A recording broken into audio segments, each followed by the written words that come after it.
Bila kalau ada yang mau tahu keadaannya situasinya, ayo silakan, kita tinggal minta kontakkan, mau gitu kan. Saya masih harus beri anak saya 3, mau, ayo.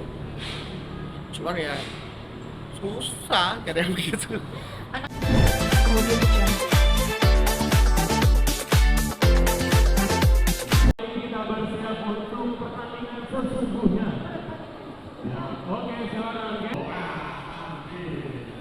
Poin kembali. Om Thomas sengaja kayaknya Om Thomas ini. Udah 3-0.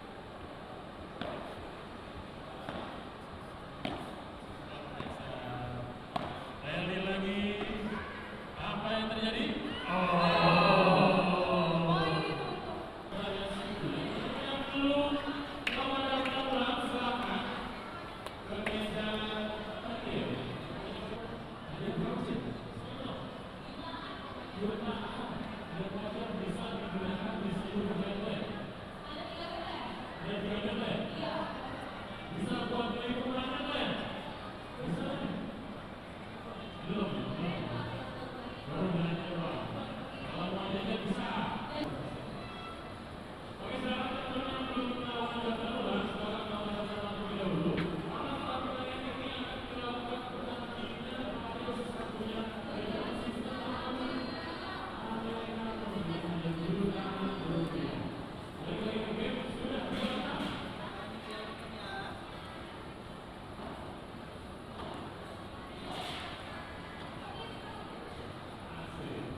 Yes, alhamdulillah kita selesai juga Fun Exhibition Fadel di Metropolitan Cilengsi ini. Ternyata masyarakat Cilengsi jago-jago main padel kita ya. Sampai yang lagi ibu-ibu Kudo merasa jauh di bawah mereka ya, dan akhirnya keluar juga keringat ya. Dan inilah yang membuat aku bahagia bisa keluar keringat selama ini, karena aku keluar air mata. Ya. Seperti ini bahagia ya, Pak. Terima kasih sudah ikutan berdua di Fun Exhibition Padel di tempat Momo kecil Cilengsi ya. Terima kasih juga ya buat pemirsa. Terima kasih sudah ikutin. Sampai ketemu lagi. Assalamualaikum warahmatullahi wabarakatuh. Dadah. Seperti apa sih? Kayaknya memang harus sering olahraga ya. Ini baik buat kesehatan juga. Ini juga sekaligus untuk memunculkan hormon-hormon bahagia. Kalau kita berkeringat, olahraga, happy, dan hidup jadi semakin sehat ya, karena seperti kata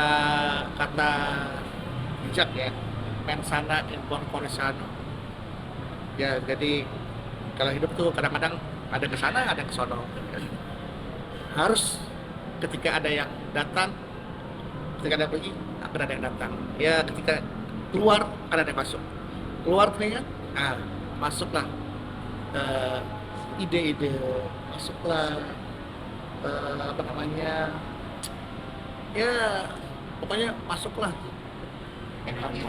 Anda kan eksibisi, ada match fee-nya gitu maksudnya. Oke. Iya. Menurut memang suka padel atau mungkin ada olahraga lain? Ya Allah, aku baru pertama kali ini main padel, baru pertama kali. Orang udah pada tahunan ya, dari sejak muncul, aku baru sekarang main padel. Jadi ya bisa lihat lah cara mainnya juga pernah jelas. Baru mungkin tanggal 9 besok kan ada iklan produk, mungkin ada persiapan belum sih mungkin untuk Oh iya aku lupa. Iya. Persiapannya kalau waktu ijab kan latihannya satu napas ya, atau ijab kabul kan ya, atau akad nikah. Nah kalau talak kayaknya nggak, ntar biar hakim aja deh yang ngelatih di sana ntar. Aku kan juga belum pernah tahu nanti apa yang harus diucapkan, bagaimana cara mengucapkannya juga aku nggak tahu, jadi apa yang harus dilatih gitu kan. Dan aku juga nggak mau cari tahu Ntar ngomongnya seperti apa. Kita di sana aja lah nanti gitu. Tapi besok tanggal 9 siap hadir? Kayaknya harus hadir kata sih, kata kuasa hukum aku harus hadir gitu. Sebagai ucapan langsung lah gitu. Tapi sekarang menjalani kehidupan yang maaf ya sudah berstatus bidang mungkin seperti apa sih Mas Didi? Mungkin apakah masih ada komunikasi dengan mantan istri? Itu masih dari awal saya bilang sampai sekarang pun ya masih apa memenuhi kebutuhan anak-anak sekolah, ya bulanan di rumah, ya termasuk bayar mbak yang kerja di rumah, terus apa ya jadi makan anak-anak di segala macam kan tetap harus penuh gitu, sama cicilan-cicilan yang belum lunas itu kan masih harus aku yang bayar. Jadi ya pasti akan ada komunikasi gitu kan, karena nanti ketika dia nagih, ketika dia minta, aku pasti dia harus komunikasi dengan aku. Ketika aku masih tahu udah aku bayar, aku harus komunikasi dengan dia. Itulah kurang lebih. Tapi untuk pembagian jatah anak-anak sendiri itu apa semua sih dikasih ke mantan gitu? Maksudnya untuk anak-anak gitu? Jatah anak-anak Jatah aku bulanan gitu? udah sudah dikomunikasikan kan, satu anak berapa. Pertama kan SPP-nya kan beda-beda kan. Ya yang kelas 9 berapa, yang kelas 8 berapa, yang TK berapa, sama uang jajannya, gitu kan, sama uang cateringnya. Ya sudahlah, memang sudah ada angka-angkanya gitu, sudah saya penuhi. Ya, Mas Bedu kan kemarin juga lawyer bilang semua hartanya apa rumah, mobil itu semua dikasih mantan. Mas Bedu tinggal di mana sekarang? Saya kontrak di daerah apa Limo Cidare Limo Depok, dekat rumah Mas Sendiri, situ. tinggal Sendiri, sama ada yang bantu dah belum. Tapi menjalani kehidupan sendiri pasti akan beda banget ya. Mungkin apa setelah itu apa yang aku rasain di situ? Ya sama kayak anak kos saya zaman dulu, balik lagi kayak gitu. Cuman bedanya dulu kos mah tanggung jawabnya ke keluarga, orang tua gitu kan, kadang-kadang ada uang. Sekarang tanggung jawabnya ke anak-anak gitu kan. Jadi sama-sama sendiri tapi sama-sama masih punya tanggung jawab. Ada bedanya.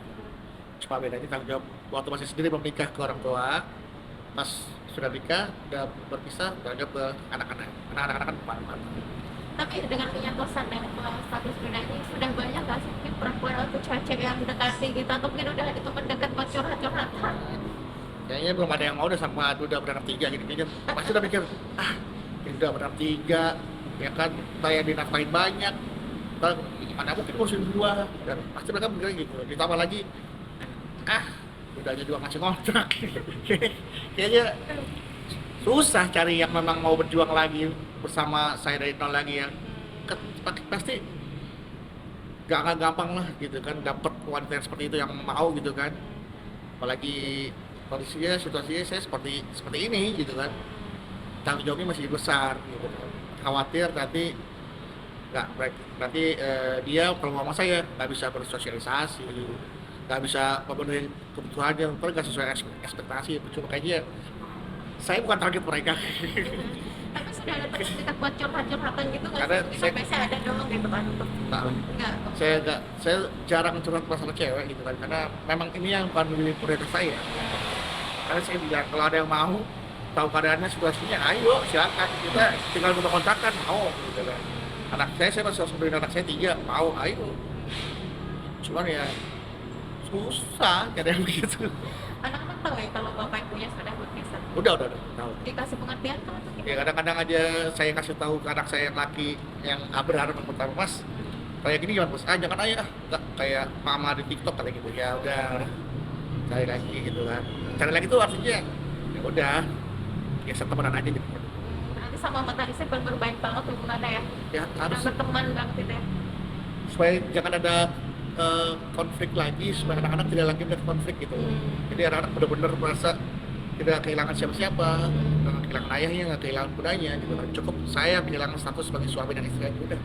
Yang lain anak-anak nggak boleh merasakan kehilangan apapun. Kenyamanan, tempat tinggal, kebutuhannya, semua gizi-gizinya harus terpenuhi. Mas, kita sebentar lagi sudah akhir tahun ya. Apa sih selama 1 tahun ini mungkin apa ya Mas Bedu yang bisa Bedu rasain dalam setahun ini mungkin apakah nanti di tahun depan apakah ada resolusi mungkin buat Mas Bedu? Aku bikin resolusi nggak pernah kecapean. Pengen turun berat badan aja dari tahun 2020 aku. Terus resolusi tahun ya Allah begini-gini aja malah nambah lagi, jadi kayaknya Audio Jungle.